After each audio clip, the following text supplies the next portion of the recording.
রফিক ভাই। জি ভাই। এটা তো আপনার খাবারের ঘর? জি জি, এটা আমার খাবারের ঘর। এটা হচ্ছে আপনার মুরগি ফার্ম? জি। ওটা লেয়ার নাকি ব্রয়লার? এটা লেয়ার। এটাকে লেয়ার বলা হয় না? জি। আপনার কত পিস মুরগি রয়েছে এখানে? 2285 পিস আছে এখন। বর্তমান বয়স কতদিন এটার? 95 দিন। 95 দিন। ওটা ডিম আসে কত দিনে?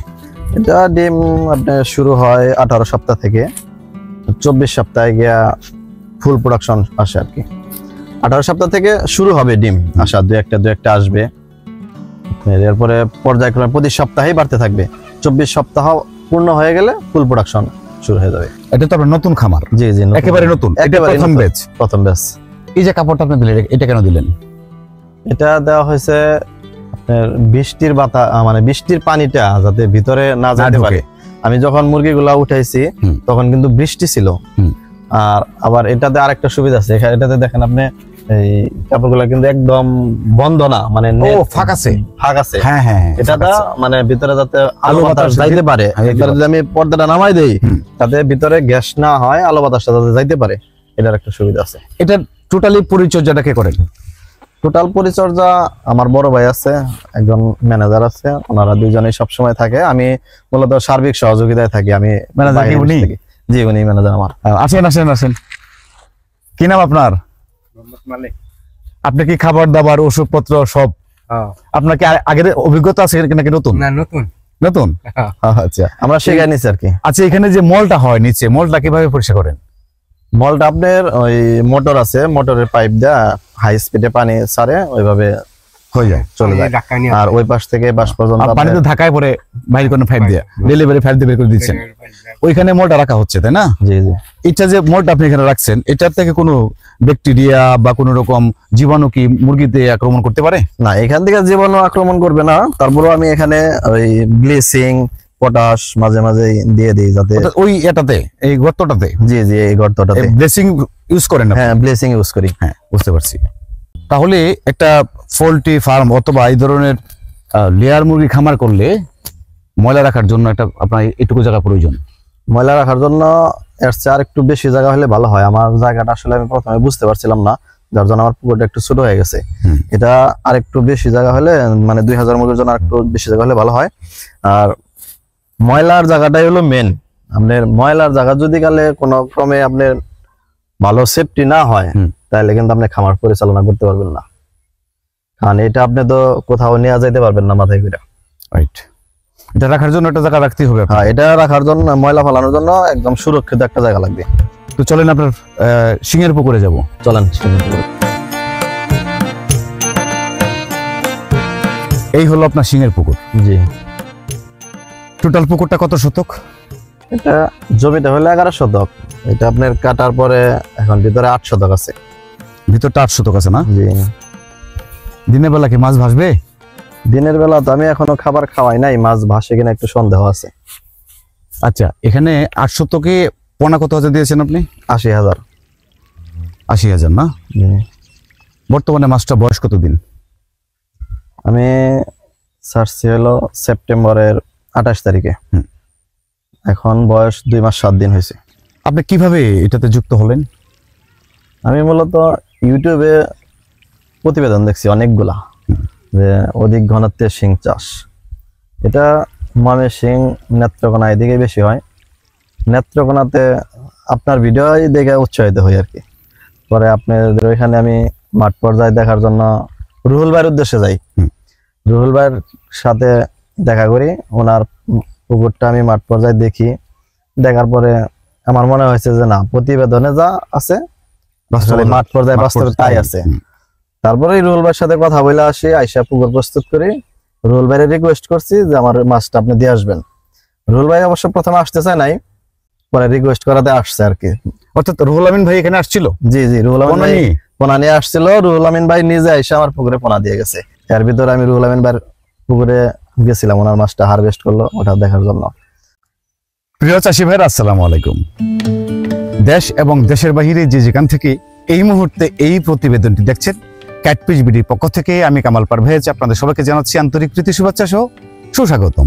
প্রিয় চাষি ভাইরা, আমি এই মুহূর্তে রয়েছি টাঙ্গাইল জেলার গোপালপুর উপজেলার আলমনগর ইউনিয়নের বড় কুমুল্লি গ্রামের ARS মাল্টি এগ্রো ফার্মের স্বত্বাধিকার মোহাম্মদ রফিকুল ইসলাম রফিক ভাইয়ের পুকুর পাড়ে। রফিক ভাই ইউটিউবে অনুপ্রাণিত হয়ে এই শিং মাছে যুক্ত হয়েছেন। একেবারেই নতুন খামারি, এটা তার প্রথম ব্যাচ।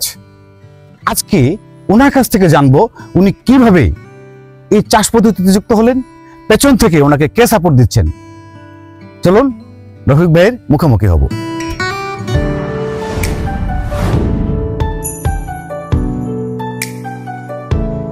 রফিক ভাই, জি টোটাল আপনার কত কেজি খাবার গেল এই পুকুরে? এখন পর্যন্ত 490 কেজি গেছে। 490 কেজি। আপনি কি খাবার খাওয়াচ্ছেন? আমি নারিশ খাবার খাওয়াচ্ছি। নারিশ। এটা কত মিলে দিচ্ছেন এখন? 05। মাছটা কয়টা কেজি হতে পারে? মাছটা 70-80 কেজি হবে। 70-80 কেজি হবে না? পরিচর্যা আপনাকে কে করাচ্ছে, কিভাবে করছেন? পরিচর্যা আসলে আপনার প্রতিবেদনগুলো দেখে দেখে আমি তো সবকিছু ডায়েরি তো নোট করেই ফেলছিলাম।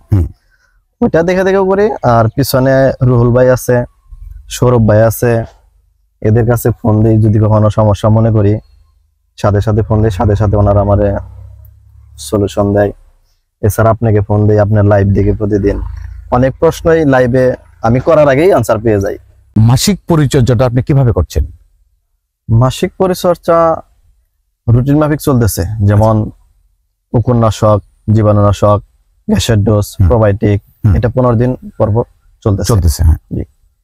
আর এছাড়া শীতের জন্য এক্সট্রা একটা যত্ন করতেছি, সেটা হলো সৌরভ ভাইয়ের পরামর্শে। যেমন চুন, লবণ, পটাশ 3টা একসাথে দিচ্ছি মাসে একবার। এটা হারটা কি কি শতাংশে কতটুকু হারে দিচ্ছেন আপনি? শতাংশে চুন দিচ্ছি 150 গ্রাম, লবণ 150 গ্রাম, আর পটাশ 5 গ্রাম একসাথে মিক্সার করে, 3টা একসাথে মিক্সার করে ওটারে নেট দা সাইকে তারপরে পুকুরে প্রয়োগ করতেছি। এটা প্রতি মাসে একদিন। এছাড়া আরো কোনো পরিচর্যা আছে আপনার? এছাড়া শীতের জন্য আরেকটা নরমাল অ্যান্টিবায়োটিক ইউজ করতেছি, এটা হলো রুহুল ভাইয়ের পরামর্শে। রুহুল ভাই বলছিল এটা করার জন্য। এটা হলো আপনার এখন আপাতত আমি অ্যান্ড্রোফ্লক্স ডিএস এটা ব্যবহার করতেছি। এটা কি হারে ব্যবহার করছেন আপনি? এটা আপনার খাবারের সাথে 1 কেজি খাবারে 5 ml 1 কেজি খাবারে 1 কেজি খাবারে যদি 5 কেজি দেন তাহলে 25 ml। এটা আপনার কয়দিন খাওয়াচ্ছেন, কতদিন পর পর? এটা 5 দিন খাওয়াচ্ছি, 1 মাস পর পর 5 দিন। ও, এটা হলো আপনার যাতে কোনো ব্যাকটেরিয়া আক্রান্ত না হয় মাছ শীতে, এই জন্য খাওয়াচ্ছেন? এই জন্য। ফাইন, খুব ভালো লাগলো। আপনি মোটামুটি পরিচর্যা সম্পর্কে ভালো অবগত রয়েছেন, এটা আমি বুঝতে পেরেছি। তো রফিক ভাই, আপনার কি আরো কোনো প্ল্যান পরিকল্পনা রয়েছে পুকুর নিয়ে? হ্যাঁ, অবশ্যই আছে।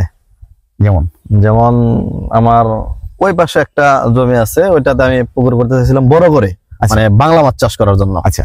কিন্তু বাংলা মাছে আমি যা দেখলাম তেমন সফলতা আসার সম্ভাবনা খুবই কম। আমার আশেপাশে যারা করছে তারা এরকম সফলতা পায় নাই, কিন্তু আমি ক্যাটফিশের সফলতা দেখতে পাচ্ছি। এমনকি আমি যে চাষে দিছি, এটা ইনশাআল্লাহ আল্লাহ আমাকে সফলতা দান করবে, আমার বিশ্বাস। সফলতা দ্বার প্রান্তে। এর জন্য আমি ওইটারে প্ল্যান করে মাঝখানে পারোটের 2টা পুকুর করে ফেলতেছি, শুধু শিং চাষের জন্য। কত শতক করে? ওইটা আপনার পার বাদে ভিতরে 20 শতক করে থাকবে। বাহ, অসাধারণ। চলুন আপনার মুরগি ফার্মটা একটু ভিতরে গিয়ে দেখবো। চলেন, আসেন।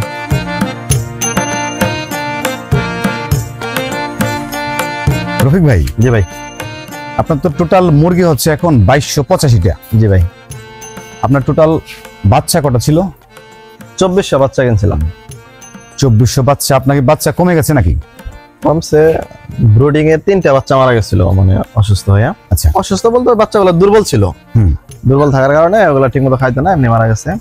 আর 104টা মুরগি গেছে আমার অ্যাক্সিডেন্ট বলতে মুরগি আপনার যখন 40 কিংবা 45 দিন বয়স এরকম, আমার খামারের পাশে একটা বেকু ছিল।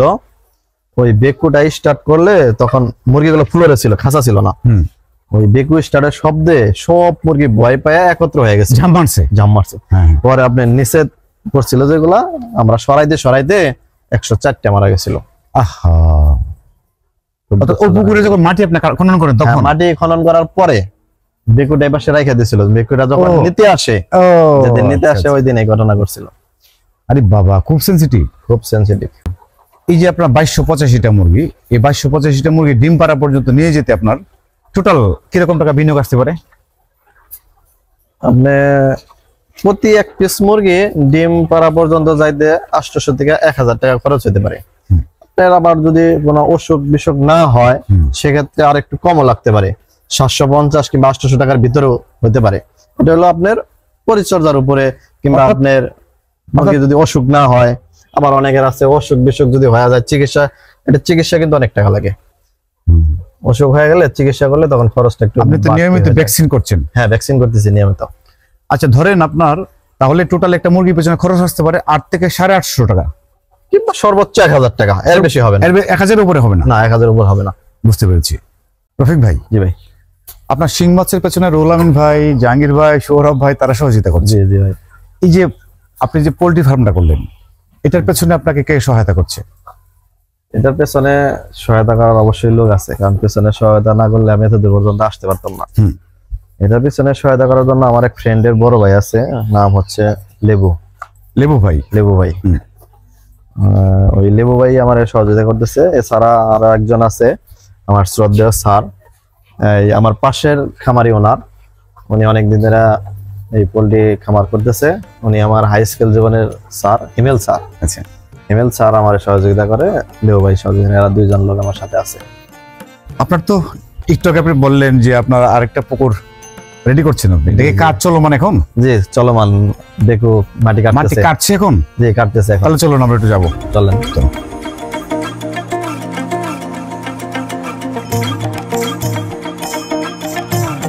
রফিক ভাই, আপনার টোটাল এখানে জায়গা কতটুকু? এখানে জায়গা আছে 77 শতক। তার ভিতরে আপনার ওই ব্রিজ আছে, ব্রিজের পরে আপনার 10 থেকে 15 শতকের মতো আমি বাদ দিছি, কারণ এখান থেকে পানি যাতায়াত করে এই চলার পানিটা বের হয়। এখানে জলাবদ্ধতা লেগে যেতে পারে, এই জন্য আপনি একটু জায়গা বাদ রাখছেন? হ্যাঁ, বাদ রাখছি। তো টোটাল দুইটা পুকুর আপনার কত শতক হতে পারে ভিতরটা? দুইটা শতক আপনার পার বাদের ভিতরে 20-40 শতক হবে দুইটা পুকুর। জি। গভীরতা কতটুকু হতে পারে? এখানে আমি মূল জমি থেকে 5 ফিট গভীর করবো। 5 ফিট গভীর করলে আর পার হবে আপনার 6 feet height. 5 feet 6 feet 11 feet. 10 feet থাকবেই? 10 ফিট থাকবেই। আপনার কি পরিকল্পনা, কি মাছ চাষ করবেন এখানে? এখানে শিং মাছ চাষ করার পরিকল্পনা। দুইটা পুকুর আপনি শুরু করবেন, ঝুঁকি হয়ে যাবে না? ঝুঁকি আমার কাছে মনে হইতেছে না, কারণ আমি 800 থেকে অলরেডি একটা চাষে দিছি। আমার পিছনে রুহুল ভাই আছে, জাহাঙ্গীর ভাই আছে, সৌরভ ভাই আছে, কামাল ভাই, আপনি আছেন। আর একটা তো চাষ মোটামুটি প্রায় সফলতার দ্বার প্রান্তে। হ্যাঁ, এজন্য মোটামুটি আমি চাষ পদ্ধতিটা রপ্ত করেই ফেলছি ধরতে গেলে। এজন্য আমার কাছে ঝুঁকি মনে হয় না। ধরেন এই পুকুরগুলা চাষে যাবেন তো শীতের পরে? শীতের পরে। এর মধ্যে তো এটা হারভেস্ট হয়ে যাবে? হ্যাঁ, শীতের পরে যখন আমি এগুলো চাষে যাবো ওইটা হারভেস্ট হয়ে যাবে। আপনার ধারণা চলে আসবে 50-50 ধারণা চলে আসবে? জি জি, 50-50 80% ধারণা চলে আসবে। 80% আসবে না? অর্থাৎ আপনি প্রচুর পরিমাণে রিসার্চ করছেন এটা নিয়ে?